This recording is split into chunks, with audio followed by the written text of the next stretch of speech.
On this occasion, Islamic Secrets will reveal the story of Moisha Krivitsky, a Jewish rabbi who converted to Islam after meeting a Muslim woman. Moisha Krivitsky is known to be smart and friendly. Moisha Krivitsky never expected that her life would change drastically after a woman she didn't know asked for help. After giving a lecture at the synagogue in the Republic of Dagestan, the mysterious woman did not hesitate to ask Moisha Krivitsky for a strange favor. The woman asked Moisha Krivitsky to comment on Krachkovsky's Russian translation of the Koran. The Muslim woman also asked for the Torah to be read. Even though it felt difficult to fulfill this request, in fact, Krivitsky admitted that she read the Koran 10 times from the woman. It was at that time that Krivitsky began to understand the basic teachings of Islam. He found many answers to questions about life from the Koran. Even though the Koran is not in Arabic, at least he began to understand the basics of Islam through its translation. In the Koran, the figure of the Prophet Muhammad is mentioned.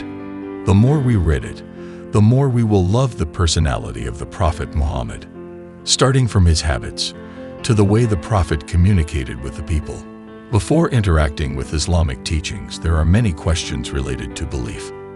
After I read a book by South African scientist Ahmad Didat, which compared the Koran and the Bible, it was as if my heart and eyes were opened that the answer was in the religion of Islam, said Krivitsky. In the Torah and Koran, it is stated that humans should follow the teachings brought by the last prophet. Even though the Torah does not mention the name of the Prophet Muhammad, we understand that he is the figure referred to as the bearer of religious teachings who only worship one God. Of course, we know this from history, explained Krivitsky. Krivitsky's curiosity increasingly piqued. He also read authentic hadiths. It was there that he became more determined to find his inner answer because the Prophet Muhammad repeatedly said that there were prophets and apostles before his arrival among the people. Everything fits. We even find the names of prophets and apostles in the Torah and Gospel, said Krivitsky. After the various astonishments he went through, Krivitsky fell into contemplation. According to him, he always asked himself, why do I read the Koran and Hadith? Could this be the path of repentance that I have always thought about and been waiting for?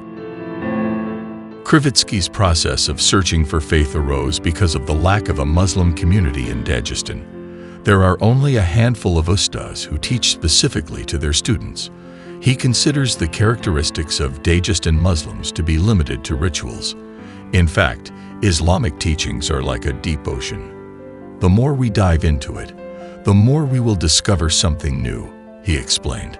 Fate also brought Krivitsky to experience life in prison after he was declared involved in a demonstration against government policy. For 3 months, he interacted with other prison inmates. By God's will, Krivitsky increasingly finds his inner strength in prison, which is considered to be the worst place of punishment in the world. I saw Muslims and non-Muslims in prison mingling with each other. They can tolerate much better in there, explained Krivitsky. After leaving prison, Krivitsky decided to start a new life. He did not return to his synagogue.